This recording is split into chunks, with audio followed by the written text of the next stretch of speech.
बहुत बहुत धन्यवाद। तो आज विश्व रूप महोत्सव है। महोत्सव का मतलब है उत्सव से भी बड़ा, महा उत्सव, बहुत बड़ा उत्सव है। तो हम लोगों के लिए बहुत बड़ा ये प्रोत्साहन है कि वो घर छोड़ के भागें। तो बड़ी निंदा की जाती है, भक्त लोग घर छोड़ के भागते हैं तो इस्कॉन के जो है संबंध में बड़ी ये जो है बदनामी होती है इस्कॉन की। यहाँ जो है घर छोड़ के भागते हैं, तो कई प्रकार से जो है तर्क दिए जाते हैं और निंदा की जाती है कि भक्त लोग जो है मतलब अच्छे नहीं हैं, ये लोग जो है घर छोड़ के भाग जाते हैं, इस्कॉन में चले जाते हैं। लेकिन हमारे लिए जो है बहुत बड़ा प्रमाण, शास्त्र प्रमाण भगवान के बड़े भाई वे घर छोड़ के भागे, तो इससे बढ़ कर के और क्या हमारे लिए प्रमाण है। यद यद आचरति श्रेष्ठस तदेवेतरो जनाः। श्रेष्ठ व्यक्ति जैसा आचरण करता है सामान्य लोग वैसे ही आचरण करते हैं। श्रेष्ठ प्रमाणम कुरुते लोकस्तदनु वर्तते। जो श्रेष्ठ व्यक्ति प्रमाणित कर देता है सामान्य लोग वही उसी का पालन करते हैं। तो विश्वरूप ने जो है घर छोड़ा, और कैसे घर छोड़ा? भाग गए, घर छोड़ के भाग गए, बिना किसी पूर्व सूचना के वो जो है घर छोड़ करके भाग गए, है ना। तो यही विधि है, घर छोड़ के भागने की विधि है। क्यों? अगर अपनी रक्षा करनी है इस भौतिक संसार और जन्म मरण के बंधन से अगर रक्षा करनी है तो घर छोड़ के भागना पड़ता है। तो कलयुग में यही ज़रूरी है कि कुछ ऐसे कदम उठाए जाएं। लेकिन पहले के युगों में ऐसा नहीं था। सतयुग, त्रेता, द्वापर, इन युगों में ऐसा नहीं था कि घर छोड़ के भागना पड़े। तो संन्यास की विधि क्या होती थी कि व्यक्ति गृहस्थ आश्रम में जाए विधिवत और पुत्र उत्पन्न करे, और फिर जब पुत्र जो है बड़े हो जाएं और पूरा जो है दायित्व ले लें अपने घर का, तो फिर वो संन्यास। तो संन्यास का मतलब क्या होता है? सम का मतलब है सम्यक रूप से, न्यास माने किसी के ऊपर जिम्मेदारी डालना, उसको न्यास बोलते हैं, न्यास, है ना। तो संन्यास मतलब व्यक्ति जो है जब बड़ा हो जाए और अपनी पत्नी को जो है अपने पुत्र के आश्रित कर सकता है, और पुत्र भी जो है अब अपनी माता का पूरा भार ले सकता है, सुरक्षा का भार ले सकता है, तो व्यक्ति संन्यास लेगा। तो यही विधि थी कि वो जो है जाते थे, तो घर छोड़ के वन में जाते थे। तो पृथु महाराज का भी इस तरह से वर्णन है कि वो जो है वन में गए।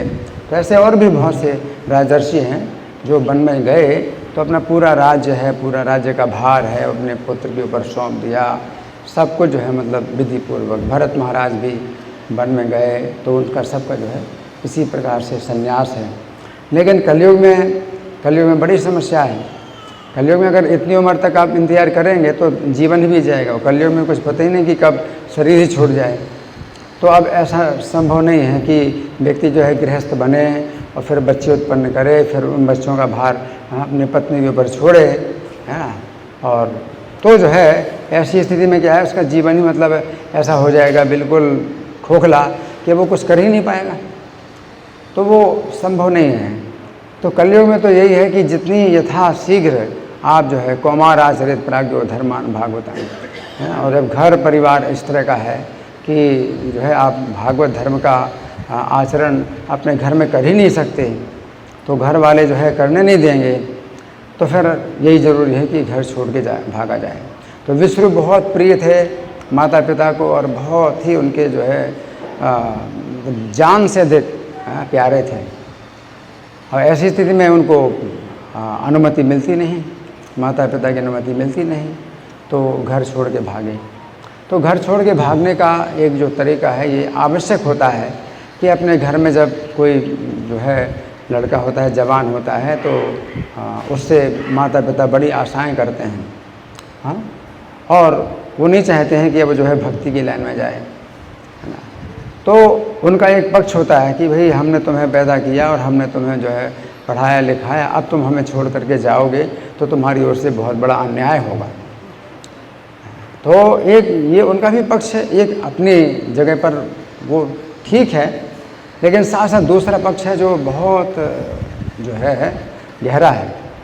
वो गहरा पक्ष क्या है कि जिस व्यक्ति को मनुष्य का जीवन प्राप्त हुआ है उसको उसकी जिम्मेदारी है। उद्धरेदात्मनात्मानम अनात्मानम अवसादेत, कि अपने द्वारा अपना ही उद्धार करो हैं और अपने को फंसाओ नहीं। आत्मे विहात्मनो बंधुरात्मे, तो आप ही अपने मित्र हैं, आप ही अपने शत्रु हैं।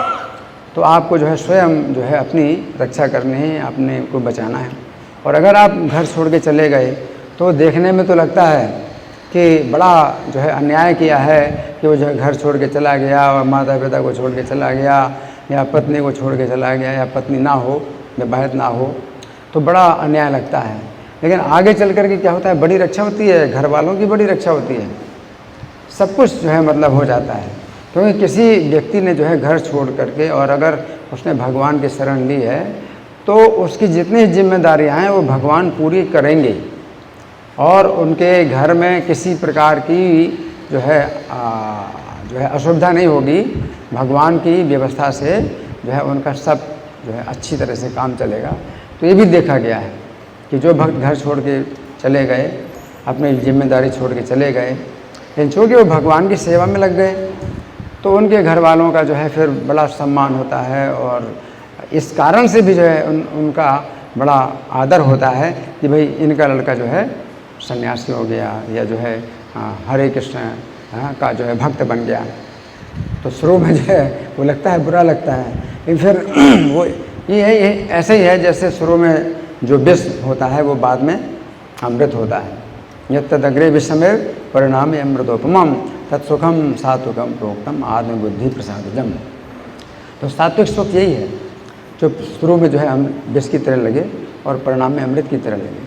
लेकिन प्रभुपाद को जो है घर छोड़ के नहीं भागना पड़ा, कि प्रभुपाद की जन्म कुंडली में पहले से ही लिखा था कि 70 साल की अवस्था में ये जो है बालक जो है एक ऐसा घर बनाएगा जिसमें पूरी दुनिया रह सकती है। तो प्रभुपाद के लिए निश्चित था। और प्रभुपाद की अब ऐसी स्थिति हो गई थी कि उनके बच्चे भी जो है बड़े हो गए थे, वो भी जो है अपने पैरों पर खड़े हो गए थे। और प्रभुपाद की जो पत्नी थी तो उसको अब जो है प्रभुपाद की कोई आवश्यकता नहीं थी, क्योंकि प्रभुपाद पूरी तरह से ब्रह्मचर्य का पालन भी कर रहे थे, और अब जो है वो जो है वो घर को पैसा भी नहीं दे रहे थे, और उनकी पत्नी को जो है अपने बच्चों से जो है सब मतलब मिल रहा था, जो भी निर्वाह है वो सब पूरा हो रहा था। तो पत्नी ने जो है मतलब बोल दिया कि मुझे चाय चाहिए, और प्रभुपाद को जो है बड़ा अच्छा अवसर मिला घर छोड़ने का। तो प्रभुपाद को घर छोड़ के भागना नहीं पड़ा, बड़ी आसानी से वो जो है निकल गए। उनके लिए बिल्कुल खुला द्वार, घर का द्वार बिल्कुल खुला हुआ था कि जाओ, चले जाओ। तो अब ये जो है आज भाद्र पूर्णिमा है, और ये बताया गया है कि सोने के सिंहासन पर भागवत दी जाए। तो ये भागवत सोने सिंहासन पर दी जाए, ये उस समय के लिए है जब श्रीमद् भागवत का जो है सुखदेव गोस्वामी ने प्रवचन किया था, और वो संस्कृत के श्लोकों में ही वो सुनी जाती थी और बोली जाती थी और लोग समझ भी पाते थे। तो संस्कृत के श्लोकों में भागवत को सोने के सिंहासन पर रख करके दिया जाए। तो ये उस समय भागवत छपती भी नहीं थी, हाथ से लिखी जाती थी। तो बहुत मुश्किल से ही जो है वो भागवत, एक पुस्तक जो है भागवत की प्राप्त होगी, बड़ी मुश्किल से, क्योंकि एक बार में एक ही कॉपी छपेगी, एक ही बार वो लिखी जाएगी। कितना परिश्रम और कितने दिन लगेंगे एक किताब में, उसको सोने के सिंहासन में रख करके दिया जाए, तो वो तो संभव है। लेकिन अब इस समय क्या है कि श्रीमद् भागवत का जो है प्रभुपाद ने बहुत विस्तार कर दिया, इसलिए प्रभुपाद को भागवत व्यास कहा जा सकता है। व्यास जी वेद व्यास हैं, वेदों का विस्तार किया उन्होंने, वेद व्यास हैं, लेकिन प्रभुपाद भागवत व्यास कहे जा सकते हैं, क्योंकि भागवत का उन्होंने इतना विस्तार किया कि शब्दार्थ अनुवाद तात्पर्य एक एक श्लोक का दे दिया, तो बहुत विस्तार किया प्रभुपाद ने। तो अब ये जो है श्रीमद् भागवत है, अब सोने के सिंहासन पर नहीं दी जा सकती है, क्योंकि बहुत विस्तृत हो गई है।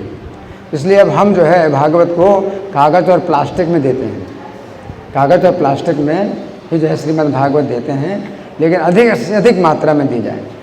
अब वो ज़रूरत नहीं है कि भाई ये सोने के सिंहासन पर दी जाए, है ना। तो सोने के सिंहासन के बदले आप कागज़ और प्लास्टिक में जो पैक करके आप भागवत देते हैं, तो वो अधिक से अधिक संख्या में लोगों को भागवत दी जाए, क्योंकि अब वो संस्कृत के श्लोक भी नहीं इसमें कि खाली संस्कृत के श्लोक होंगे तो हर कोई समझ नहीं पाएगा, इसलिए अब हर कोई समझ सकता है।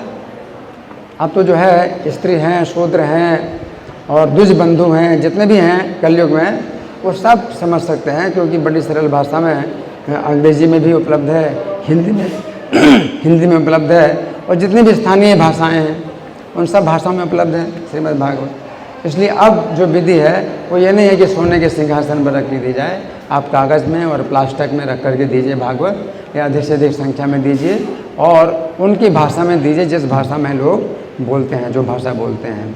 तो यही जो है आज का जो है संदेश है कि आप अधिक से अधिक भागवत का वितरण करिए। हरे कृष्ण। हरे कृष्णा। तो आप सब कृपा करके भागवत निकालिए, और विशेष रूप से जो दीक्षा लेने वाले हैं उनके सामने बहुत बड़ी दक्षिणा हो।